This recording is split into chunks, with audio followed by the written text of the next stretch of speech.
welcome to A Lady Well Traveled. I'm your host and creator, Shannon Bednarova, and I'm delighted that you've joined me today. On this podcast, we discuss everything travel, and I try to do so with logic, humor, and some good old Southern sass. As you know, I've been traveling extensively in the British Isles and in Europe for the past few months, and to do all this traveling, I've needed many modes of transportation to get around. On this past trip, I've taken quite a few train rides from city to city and country to country. In this episode of Lady Well Traveled, I'm going to give you the pros and cons for train travel for Scotland, England, the Netherlands, Belgium, Luxembourg, and France. I'm not giving you any information on the metro, underground, or subway systems, because that could be an entire series of podcasts for another time. I plan to do a whole series on train travel and give you the information that you need to confidently plan a trip, buy your tickets online, download them to your phone, understand how to navigate around the train station and read the information signs, find your appropriate platform, and the platform is where your specific train is located, and then give you tips on how to board with luggage, ride the train, and basically enjoy your trip. In this episode, we're going to focus on the pros and cons of train travel from my experience, and then you can decide if you want to try it or not on your next trip. Now, for those of you who are Americans that live in bigger cities like Chicago, New York City, or Atlanta, you may be used to taking trains regularly. But for those of you who, like me, live in smaller areas or states that don't have bigger cities, train travel is not a regular means of transportation. We drive cars everywhere. I have taken Amtrak on longer trips down the East Coast, but train travel in America is nothing like it is in the British Isles or Europe, and it's nowhere as convenient, clean, or inexpensive. You can get almost anywhere by train in Europe or pretty close to it, which is not the case in the United States. Now, what are 10 pros of riding on a train while traveling in Europe or the British Isles? You'll find I am very positive when it comes to riding on a train. So let's talk about some of these 10 pros. Number one, you get to see a lot of the countryside, the cities, the villages, and the scenery. Depending on your destination, the train ride can offer incredibly beautiful views and scenery and really give you a wonderful overview of what the country looks like as a whole. You don't just get to see the big cities, for example, if you fly in. You get to see sheep, horses, and cattle in the field, old castle ruins, farmers that are tending their crops, waterfalls and streams in the wild, forests, mountains, you name it. It's there for your viewing enjoyment. It's like a sliding panorama that's just going by your window constantly. And I love that part about train travel. Number two, you can work on the train. Each seat has an electric outlet, and you can plug in your laptop, tablet, or phone and stay connected and keep up with whatever you need to work on. Number three, the trains have free internet service. Now, this can be inconsistent, but for the most part, you can get your work done, send emails, and do what you need to do. Having a mobile hotspot is a great idea for times when the service is spotty and you really need to have internet, so I will add that caveat.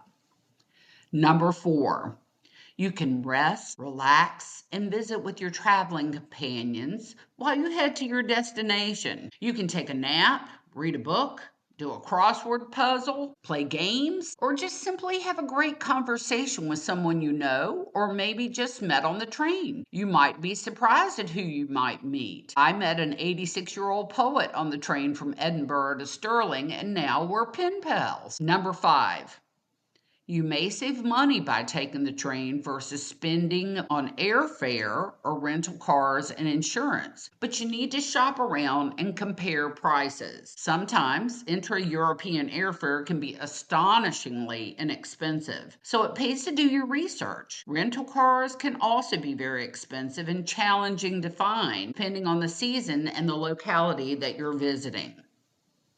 Number 6, let someone else do the driving, especially if you're in the British Isles and you're an American. I'm laughing about this because I don't care who you are. Driving on the opposite side of the car and the road for Americans who are hardwired to drive the other way is tough. Period. Thankfully, the kind folks in the British Isles have enough patience to deal with the tourists who are brave enough to venture out in a rental car, and they understand they will occasionally encounter someone headed down the street on the wrong side of the road, or that will be entering a roundabout on the wrong side. It happens, and usually, thank God, no one is the worse for the wear. Number 7, most trains have cafe cars or cafe trolleys that offer snacks, beverages, wine, beer, and in some cases, hot food and sandwiches. Usually, the trolley carts will only take credit cards, but the cafe cars may take cash as well. Now, this is certainly convenient whenever you get hungry or thirsty during your trip, or maybe you simply want a glass of wine to sip on while you're enjoying the scenery that goes by the window. Number 8,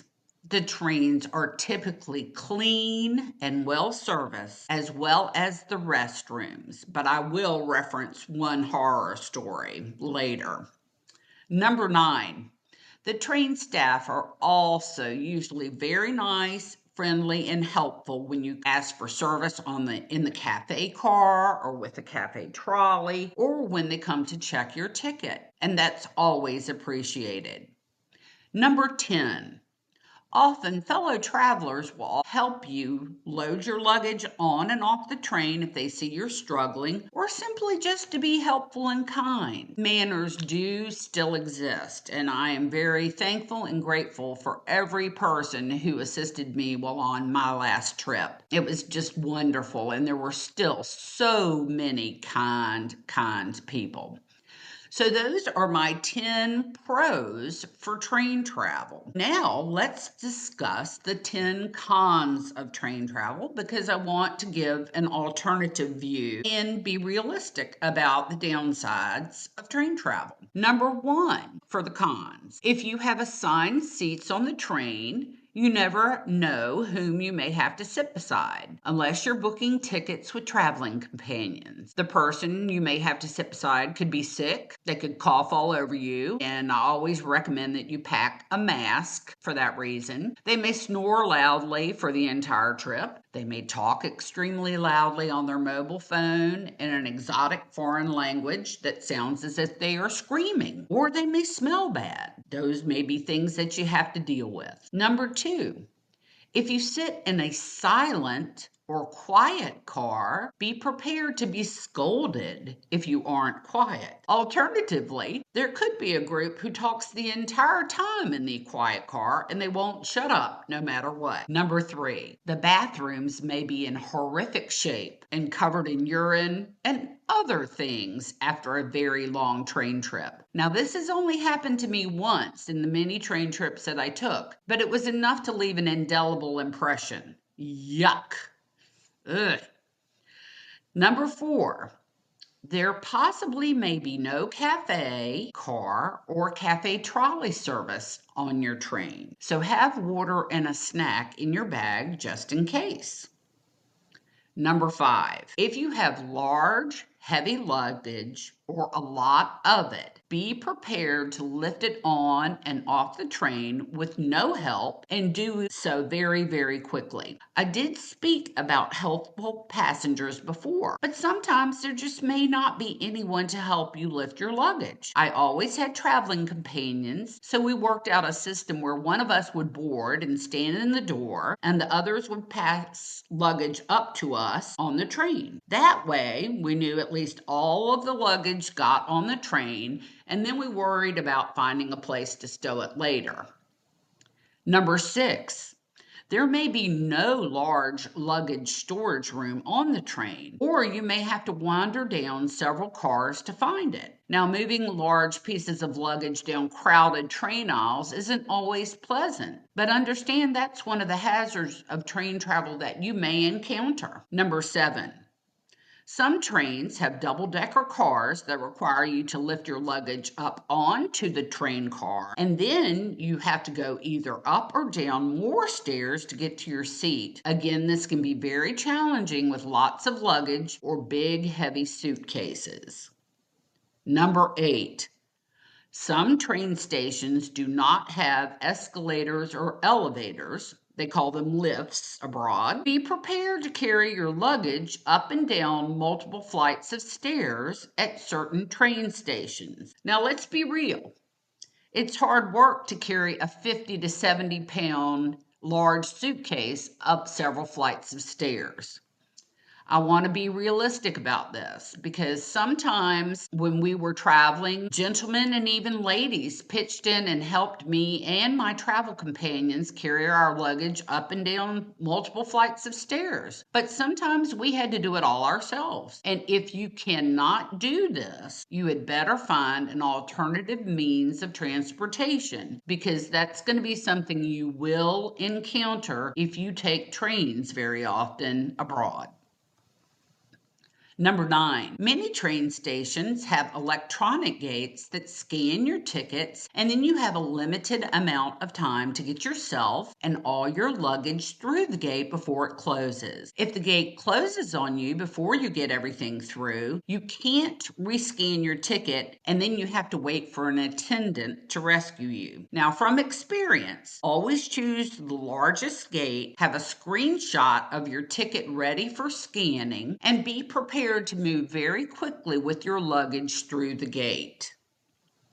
Number 10, train travel, just like airplane travel, requires that you make connections and change trains very often. Again, do your research, find the route to your destination that is direct and express, if at all possible, and book that. In my opinion, it's worth a few extra dollars for the time saved and the hassle you undergo in getting yourself and your luggage on and off multiple trains, going up and down multiple flights of stairs, going through gates, etc.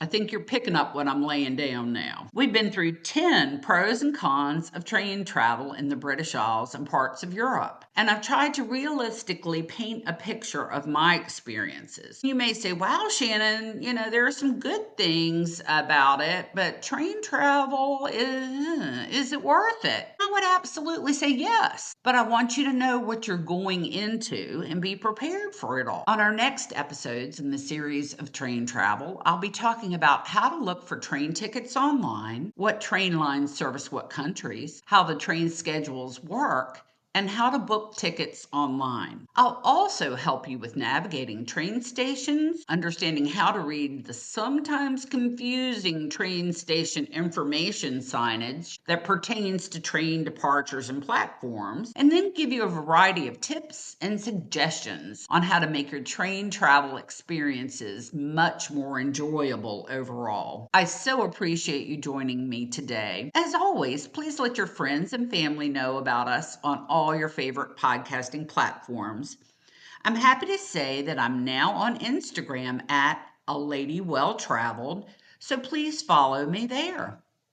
Next up, I'll soon have my YouTube channel up and running, and I've got so much content for you from our recent travels that I can't wait to share. Until next time, remember that God loves you, and He created this beautiful world just for you. You just need to get out there and see it. So until we meet again, bye-bye.